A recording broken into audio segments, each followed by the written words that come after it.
So na-feel ba ninyo ang kamahal karon sa atong mga pamaliton? Dili lang sa Pinas kundi diri pud sa Germany. Nagtaas na pud ang mga pamaliton mo nang akong buhaton kada ni summer. Mananom jud ko og mga vegetables. Dili man ingon nga tanan nga akong matanom, so at least makatanom ko sa among mga vegetables nga among magamit per mino. So labi na kining bagyo beans kana ganahan kay mi og mga gulay. So at least si Mr. ganahan siya og mga gulay, no. So mo nang hilig pud kayo ko, sakto pud kay hilig pud kayo ko mananom. So mo nang bahalag init, bahalag kuan, basta mag-enjoy lang pud ko.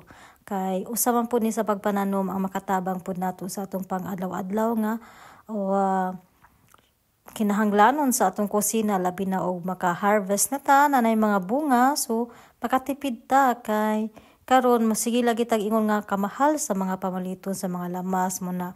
So kana kay mahal man, ang usa ra jud nga solusyon, no, mananom kita bisan pag unsa kagamay ng atong lugar. Kay naa lang tay duha ka puno ang kamatis, duha ka puno ang atsal, ug mamunga kanaaw. Libre na ta, na tay mga kuan.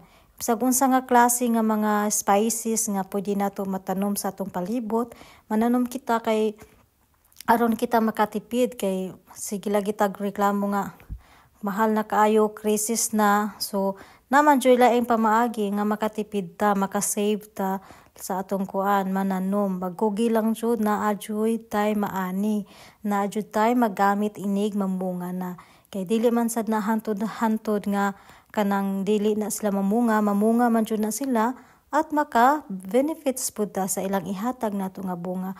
Ang usa pud ini nila ganahan sa mga tanom kay ngano kinahanglan na sila atiman. Dili lang kay pwede nga itanom ra na nimo wa na inyo mo na nang pasagdan. Dili kung mahimo gani ala kada adlaw na musig bisita, magsige kuan limpyuhan ninyo, habukan ana no. So